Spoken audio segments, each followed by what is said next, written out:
Сәлем, достар! Жайма, мен сөзім ғой? Сіпті сәлем, достар деп немешқа өзіше. Сәлем, достар, біз Астанадамыз. Екінші күн, екінші тур. Бірінші кезеңде 600-ге жуық қатысушы келіп, оның ішінен 65-і келесі кезеңге жолдама алды. Дәл қазір сол 65 жігіт өзара үлкен алаңда бақ сынасып скауттардың алдында өз өнерін көрсетіп жатыр. Ең мықтыларын біз Шымкент қаласында өтетін финалдық ойынға алып кететін боламыз. Тез, тарс өткізіп айтшы, болжамай. Алло? Келдіңіз ба? Аха, қазір күтіп алам. Сен барып демалып, чай ішіп ал, хорошо? Мен өзім істей берем. Аха, міне шығып келатырмын. Мен ойлайтын болыпты ғой, кәдімгідей. Демалып, жан ашып, қандай бір түрлі достасқан сияқтымыз ба, бір сондай бір деген еш шығып тұр негізі. Рахмет.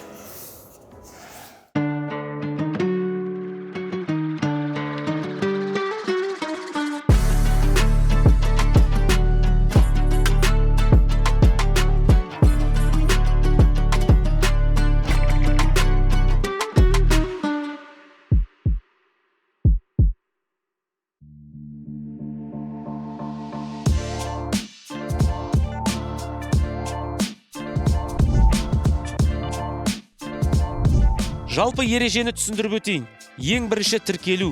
Екінші турға өткен ойыншыларды екі топқа бөліп үлкен алаңда футбол ойнатады. Скауттар ойыншылардың қаншалықты өзін көрсете алғанына қарап, бірнеше ойыншыны таңдап, Шымкент қаласында өтетін финалға жолдама береді.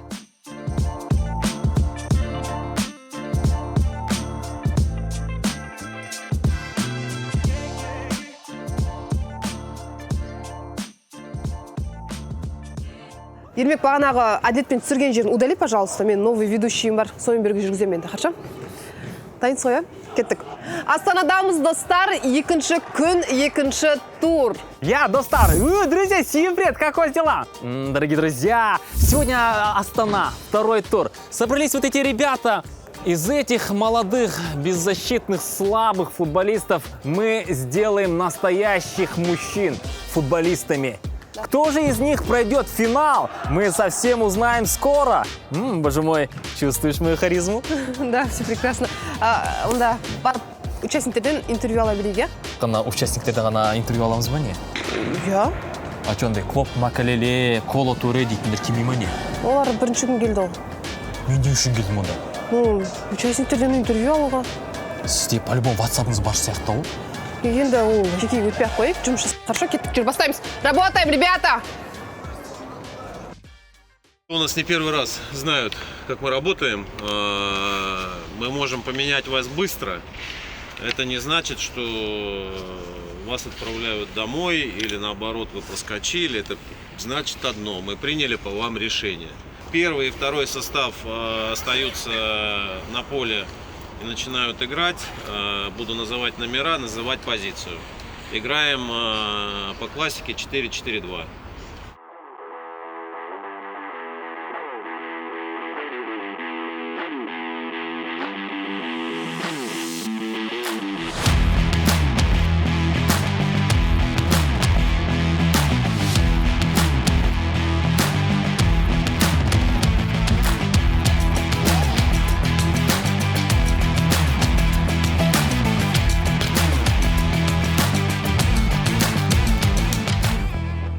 Как тебя зовут? Здравствуйте, Егор. Атым Жанарыс. Меня зовут Данил. Меня зовут Жасымхан. Туранов Шүкір. Саған бутсы жетпей қалды ғой деймін, Дәл өзі бар, ондай бар. Свои волосы или же парик? Да, свои. Ең быстрый спринтер боласың өмірде, бірақ артпен ғана жүгіре аласың. И так быстрый спринтер ғой мен. Қалай, согласен? Нет, конечно. Я же не заднеприводный. Что бы ты выбрал? Быть лучшим футболистом мира, но быть уродом? Или же быть сексуальным, как я, и быть обычным футболистом? Лучшим футболистом мира. Не, я понимаю, я не самый обаятельный и приятный парень на свете, но что... Я тебе дам 100 миллионов тенге, но ты должен послать мои ноги смачно. Без проблем. 10 лет подряд, правда, будешь целовать. Тогда нет. Сәл ойлану керек, сәл ойлану керек. Бля, давай! Чё? Эх ты, сука! А как ты хотел поцеловать? Без проблем. Один раз быстро и все, хватит. Ребят, не сидим, алло. Встаем, не сидим. Можете тянуться, сидя, но вот этого не нужно, то, что ты делаешь.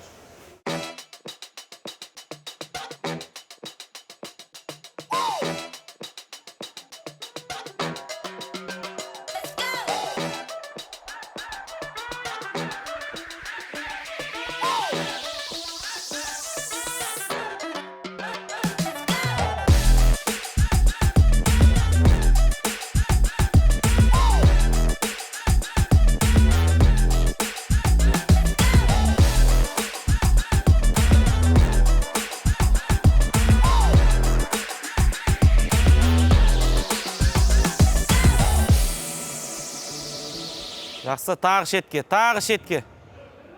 Қабылдадың, жақсы. Байқағандарыңыздай, екінші кезең басталып кетті. Қатысушыларымыз біздің бапкерлер және скауттарға өз өнерлерін көрсетіп жатыр. Жігіттерге тек қана сәттілік тілейміз. Енді бүгін оңай емес, үлкен алаң, үлкен қақпа. Бірақ бір жақсы, әрбір жігіт өзінің өнерін, футболдық өнерін көрсете алатындай үлкен кеңдік бар. Барлықтарыңызға сәттілік. Почему такой красный? Пил, да, много? Не бегал. Бегал? Да, 90 минут. Ты за кем бегал? За мячом. Я что тебе сделал? Куприда. Не знаешь, что ли, Куприду? Нет. Так, стоп. Куприда – это тренер, заслуженный СССР, который играл в 86 году, запоминай. СССР против Эстонии играл, он забил гол. Единственный человек, который забил гол. И выиграли чемпионат мира. Все. Про Куприду знаешь? Да, знаю. Что ты знаешь про него? Ну, то, что он играл в СССР против сборной Эстонии, вот, и забил финальный гол, считаю, единственный гол в финале, где они выиграли Чемпионат? чемпионат мира. Ну, чемпионат мира. Молодец. Молодец. Про футбол, оказывается, много чего знаешь ты, оказывается. А можно своему городу привет передам? Какой твой город? Щучинск. Щучинск, салам алейкум. Пацаны, салам алейкум. Родители, салам алейкум.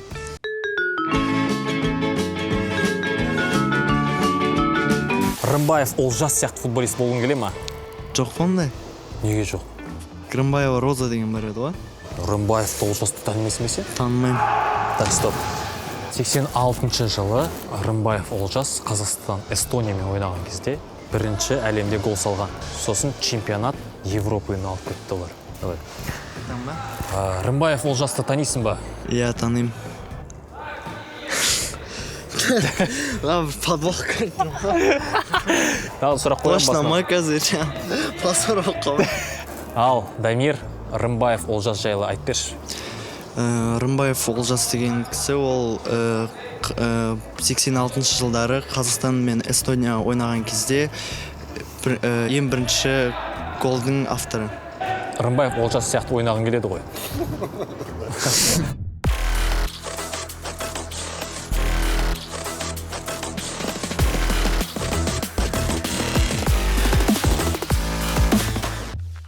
А вот это хорошая схватка. Вот это хорошая. Смотри. Вот эти две машины хорошие. Отлично, вообще красавчик. Пока это самый сильный у нас защитник. Да? Как по отбору. Причем он не грязно отбирает. Вот это мне нравится.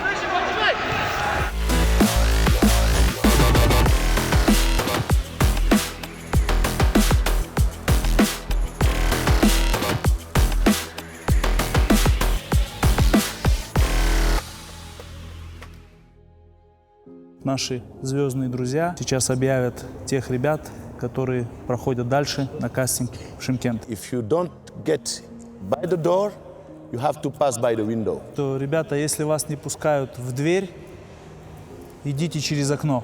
So you don't have to give up on your dream if you are not selected today. Не сдавайтесь и не бросайте свою мечту. So I want you, those guys who's not selected tomorrow, to start again the training. And the next day, and the next day, and the next day, till you get it. Тот, кто не попадет сегодня, с завтрашнего дня вы снова начинаете тренироваться, и следующий, и следующий, и следующий, пока не добьетесь успеха.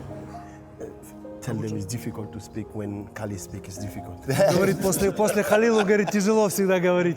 When you have a dream, Когда у вас есть мечта, You have to fight for it. Боритесь за свою мячу. Training, training, training. Переводить не надо, да? Тренируйтесь, тренируйтесь, тренируйтесь. The number 510. 510. Yes! 523. 501.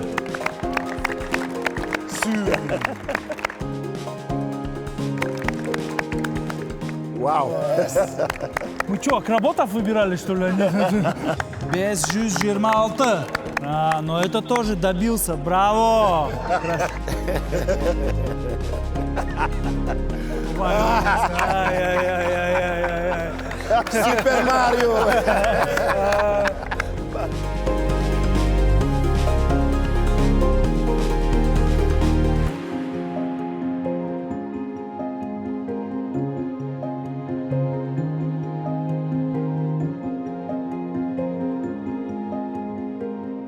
Не жетіспеді? Физика жетпей қалды, мне кажется.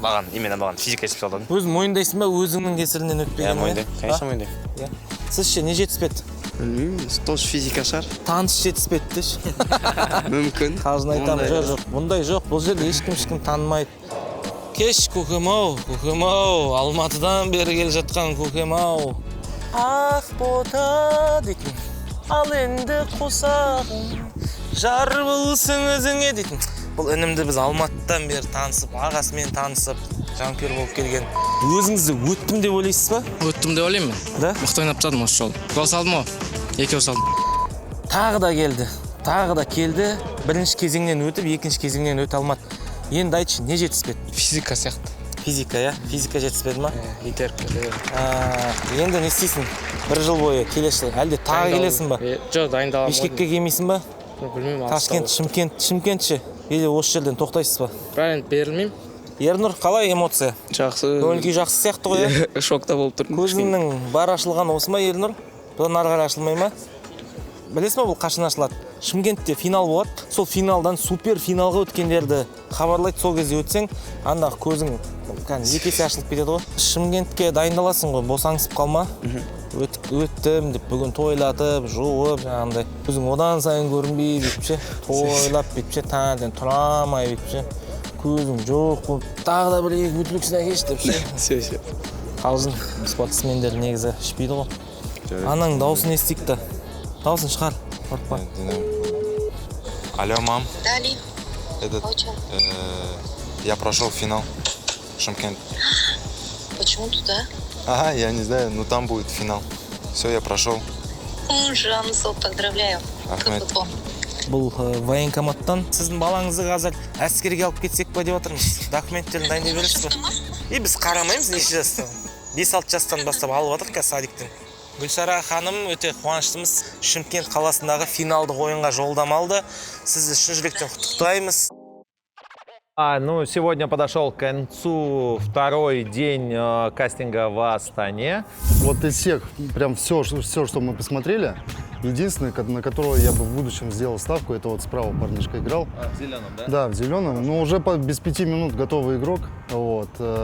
Причем да, уже заезд на базу. Уже, да, заезд на базу это минимум. Вот. Ну, дальше посмотрим, как он обучается. Про деда что скажешь? Дед хорош, а внук провал. Я думаю, что дед, если бы вышел, поинтереснее было бы на поле. Сегодня мы отобрали одного вратаря. Достаточно большое количество защитников, что неплохо, особенно для финальной части.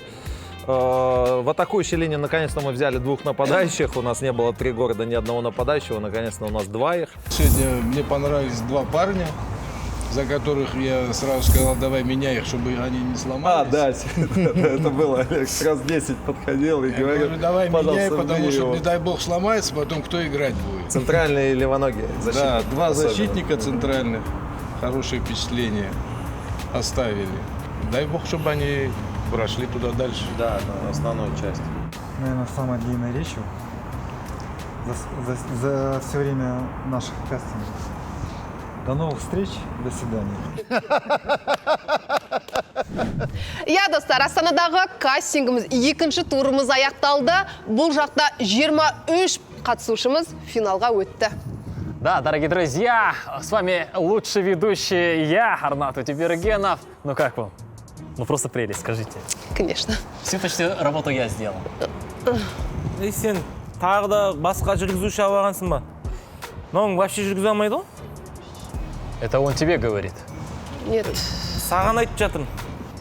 Ты так и будешь молчать или мне за тебя что-то сказать? Скажи. Слышь, ты что, набух? Я не понял, вас что, здесь двое, что ли? А ну-ка давайте по 1 на 1 нападайте на меня. Сейчас, подожди. Алло. Да-да, любое мероприятие проведу. Что у вас там? Похороны? Сколько платите? Боже мой, это будут лучшие похороны в его жизни. Я оживлю эту публику. Готовьте деньги, публика будет там ликовать. Все. Альмира, тебя как зовут?